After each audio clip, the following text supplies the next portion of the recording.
Hello નમસ્કાર વિદ્યાર્થી મિત્રો નમસ્કાર વિદ્યાર્થી મિત્રો નમસ્કાર. તો વિદ્યાર્થી મિત્રો આજે આપણે ધોરણ 6 માં વિષય ગણિતમાં ચેપ્ટર નંબર 9 માહિતીનું નિયમન છે તેનો સ્વાધ્યાય 9.1 નો દાખલો જોવા જઈ રહ્યા છે. તો વિદ્યાર્થી મિત્રો ચેનલ પર પહેલી વાર આ ચેનલને સબસ્ક્રાઇબ કરી દેજો, બેલ નોટિફિકેશન હિટ કરી દેજો જેથી આવનારી યુઝફુલ વિડીયો તમને મળી શકે. વિડીયો પસંદ આવે વિડીયોને લાઈક કરવાનું છે, ચેનલને સબસ્ક્રાઇબ કરવાનું છે. તો વિદ્યાર્થી મિત્રો ગણિતની એક કસોટીમાં 40 વિદ્યાર્થીઓએ મેળવેલા ગુણ નીચે પ્રમાણે છે. હવે એક પરીક્ષા લેવાઈ હતી, એમાં કેટલા વિદ્યાર્થીઓ ભાગ લીધો હતો? 40 વિદ્યાર્થીઓએ. તો આવૃત્તિ ચિહ્નનો ઉપયોગ કરીને આ કોષ્ટકને શું કરવાનો છે વિદ્યાર્થી મિત્રો? પૂર્ણ કરવાનો છે. એટલે કુલ વિદ્યાર્થી કેટલા છે પરીક્ષામાં? 40. એમાં આપણે શેનો ઉપયોગ કરવાનો છે? આવૃત્તિ ચિહ્નનો. બરાબર, રાઈટ. તો સૌથી પહેલા તમને આવૃત્તિ આપી દીધી છે, જેમ કે અહીંયા રકમમાં જોશો 8 1 3 7 6 5 5 4 4 2, રાઈટ. આવી રીતની આવૃત્તિ આપેલી છે, રાઈટ. તો તમને સૌથી પહેલા નાનામાં નાની આવૃત્તિ તમારે જોવાની છે કે આમાં નાનામાં નાની આવૃત્તિ કઈ છે, તો કે 1, અને મોટામાં મોટી આવૃત્તિ કેટલી છે? તો 9. બરાબર.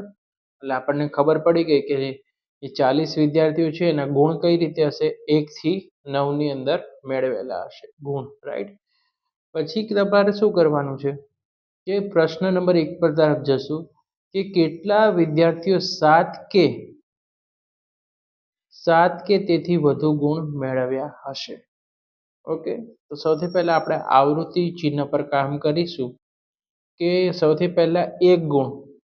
તો 1 વાળી સંખ્યા ક્યાં છે? 1 અને 2 જ છે વિદ્યાર્થી મિત્રો. ત્રીજી લાઈનમાં જુઓ છે નહીં, ચોથી લાઈનમાં. તો પહેલી સંખ્યામાં કેટલી આવૃત્તિ આવશે ચિહ્નમાં? 1 અને 2.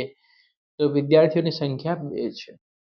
હવે બે ગુણ કેટલા વિદ્યાર્થી મેળવ્યા? તો પહેલી લાઈનમાં જુઓ કે 2 નંબરની સંખ્યા આવે તો આપણે એક લીટી પાડશું, અહીંયા છે, રાઈટ. તો આપણે એક ચિહ્ન કર્યું વિદ્યાર્થી મિત્રો. બીજી લાઈનમાં 2 દેખાણા, તો કે યસ અહીંયા 2. ત્રીજી લાઈનમાં 2 જુઓ, યસ. એટલે ટોટલ કેટલા થઈ ગયા? 1 2 ને 3. હવે જો 3 ગુણ વાળી લાઈન કે 3 ગુણ કઈ લાઈનમાં છે? ફર્સ્ટ લાઈનમાં જુઓ, પહેલી લાઈનમાં 1, બીજી લાઈનમાં જોતા જશો 2, ત્રીજી લાઈનમાં છે યસ 3, ચોથી લાઈનમાં છે કોઈ ગુણ? તો કે ના. તો ટોટલ કેટલા ગુણ થયા? 1 2 ને 3. ઓકે. જેટલા ગુણ આપેલા હોય લાઈનમાં, લીટીમાં આપેલા હોય એટલા તમારે ગુણ કરવાના છે. ચોથામાં 4 નંબરના વિદ્યાર્થી પહેલી લાઈનમાં જુઓ કેટલા ગુણ છે? તો કે 1. તો 1 કર્યું. 2 બીજી લીટી છે તો આપણે 2 કર્યું, 4. પછી અહીંયા છે 1, તો કે 3 થઈ ગયા આપણા. પછી 4 નંબર ક્યાં છે જુઓ? બીજી લાઈનમાં દેખાય છે? ના. ત્રીજી લાઈનમાં છે? તો કે યસ 4 થઈ ગયા. ઓકે. પછી છે ક્યાંય? તો કે યસ અહીં 5. જો 4 થાય અને 5મી કે ને એટલે તમારે એક લાઈન ખેંચી નાખવાની, રાઈટ. એને જોડ કહેશું આપણે, રાઈટ. 5 જ્યારે 4 હોય અને 5મી કે ત્યારે તમારે આડી લાઈન ખેંચવાની, એટલે કે એની જોડ બને. પછી 4 એટલે કે અહીંયા 6, અને આવી રીતે છે એક બીજી એક 4 એટલે 7. તો 4 ગુણ મેળવનાર વિદ્યાર્થીઓની સંખ્યા કેટલી છે? 4 7 છે. હવે 5મો નંબરની જુઓ. 5 નંબરના ગુણો કેટલા છે? તો કે 1 2 3 4 અને 5. 5 અને 6. આપણે શું કરશું? 1 2 3 4 અને 5 કરીએ એટલે આડી લીટી ખેંચો એટલે 5 ને 1 6, રાઈટ. જ્યારે 5 કે એટલે તમારે 4 લીટી ઊભી કરવાની અને 5મી આડી, એટલે 5 લાઈન બની ગઈ અને એક આડી એટલે 6 થઈ ગયા. હવે 6 નંબરની સંખ્યા પહેલી લાઈનમાં જુઓ તો કે 1, રાઈટ. પછી આ બીજી લીટીમાં છે તો કે 2. ઓકે. જોતું જવાનું, ધીમે ધીમે જોવાનું તમારે. 3 3. ચોથી લાઈનમાં જુઓ 4. હવે 5 5 આવે એટલે શું કરવાનું વિદ્યાર્થી મિત્રો? એની જોડી બનાવી દેશું. 5 પછી અહીંયા 6 તો એક લીટી 7 તો 6 ગુણ મેળવનાર કેટલા વિદ્યાર્થીઓ છે? 7 વિદ્યાર્થીઓની સંખ્યા છે. હવે 7 વાળી સંખ્યા જોવાની તો કે 1 પહેલી લાઈનમાં દેખાયો, બીજી લાઈનમાં તો કે યસ અહીંયા રહ્યો 2, પછી જુઓ અહીંયા પછી એક અહીંયા રહ્યો 3, એક અહીંયા છે 7 નંબરની સંખ્યા 4, પછી જુઓ વિદ્યાર્થી મિત્રો 5 5 કે એટલે કે એક લાઈનની આપણે આડી લાઈન કરશું જેને આપણે જોડ કહીશું, બરાબર? તો 7 ગુણ મેળવનાર વિદ્યાર્થીઓની સંખ્યા કેટલી છે? 5 વિદ્યાર્થીઓ છે. હવે 8 નંબરનું જુઓ તમે વિદ્યાર્થી મિત્રો 1, પછી જુઓ આ બીજું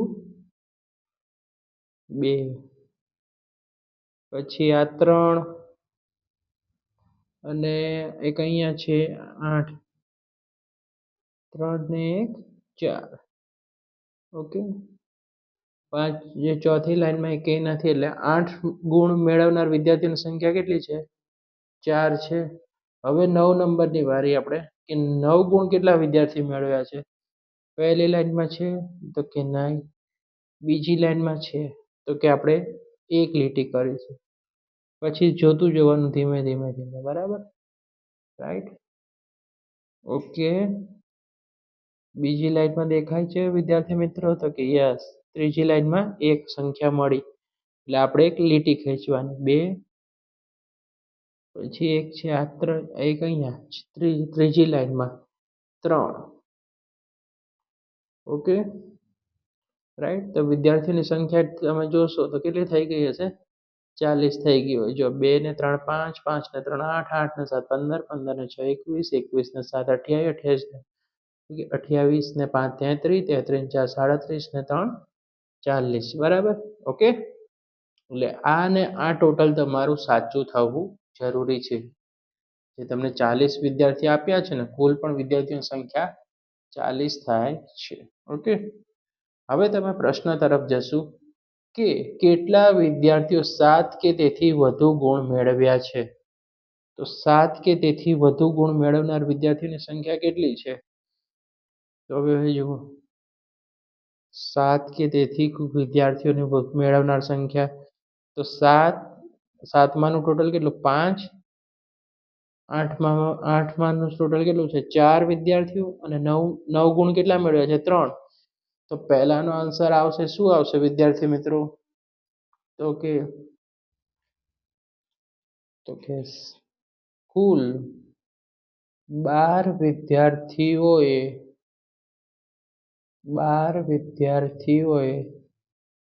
7 થી વધુ ગુણ મેળવ્યા છે. ઓકે, રાઈટ, ખબર પડી ગઈ? Okay, sure. કઈ રીતે? તો કે 5 વત્તા 4 વત્તા કેટલા હતા? 3. તો 5 ને 7 9, 9 ને 3 12. Okay, right. હવે બીજાનો સવાલનો આપણે જવાબ જોઈશું.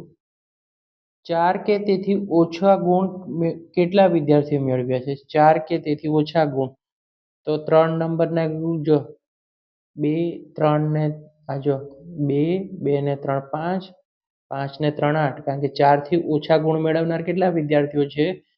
તો કે 3 ને 3 6 ને 2 8. તેથી આપણે વિદ્યાર્થી મિત્રો લખશું કે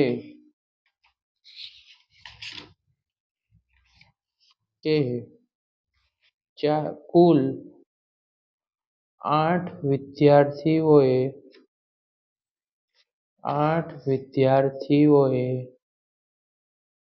4 કે તેથી શું સવાલમાં છે? ઓછા ગુણ ઓછા ગુણ મેળવ્યા છે.